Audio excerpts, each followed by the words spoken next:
Hello student, welcome back to my tube channel. आज के हम इस वीडियो में 12th क्लास का एक बहुत ही महत्वपूर्ण क्वेश्चन को समझेंगे और उसे याद भी करेंगे। यदि आपको ये आंसर याद हो जाता है तो प्लीज़ चैनल को सब्सक्राइब कीजिएगा और वीडियो को लाइक भी कीजिएगा।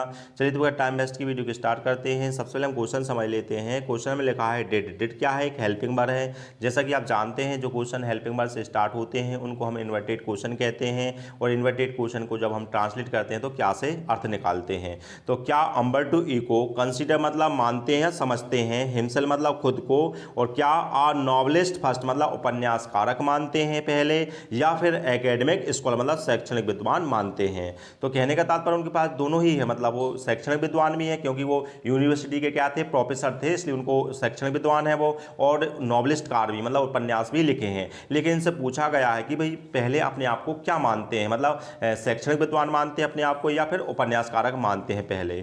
चलिए तो आंसर को समझ लेते हैं। तो आंसर में लिखा हुआ है जो अंबर्टो इको थे ना वो कंसीडर मतलब समझते थे, क्या हिमसेल्फ मतलब खुद को क्या समझते थे सबसे पहले, एन एकेडमिक स्कॉलर फर्स्ट मतलब सबसे पहले अपने आप को शैक्षणिक विद्वान ही समझते थे। एंड देन मतलब फिर क्या मानते थे अपने आप को, नॉवलिस्ट मतलब उपन्यासकारक मानते थे। क्यों मानते थे इसको उन्होंने स्पष्ट भी किया है।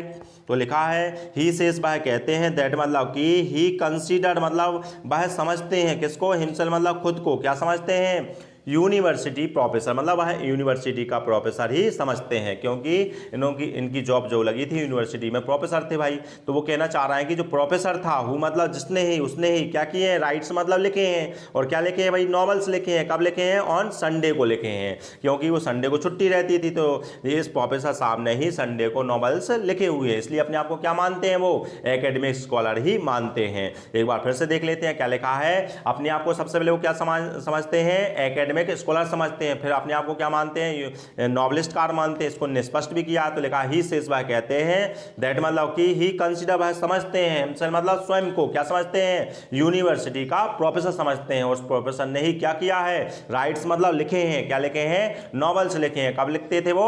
संडे को लिखते थे। अब संडे को तो नॉवेल्स लिखते थे, तो आगे बताया जा रहा है वो 6 दिन में कौन से काम करते थे। तो लिखा है ऑन वीक्स डेज मतलब हफ्ता के बाकी दिनों में ही अटेंड, उन्होंने अटेंड किए हैं। क्या अटेंड किए हैं? एकेडमिक कॉन्फ्रेंस मतलब शैक्षणिक सम्मेलनों को उन्होंने क्या किया है, अटेंड किया है। और उसके अलावा क्या किए, डज मतलब करते थे, अदर मतलब अन्य स्कॉलर ही काम करते थे, नॉन फिक्शन वर्क मतलब जो फिक्स नहीं होते थे। कॉन्फ्रेंस तो क्या होती है, फिक्स होती है भाई यूनिवर्सिटी में ना।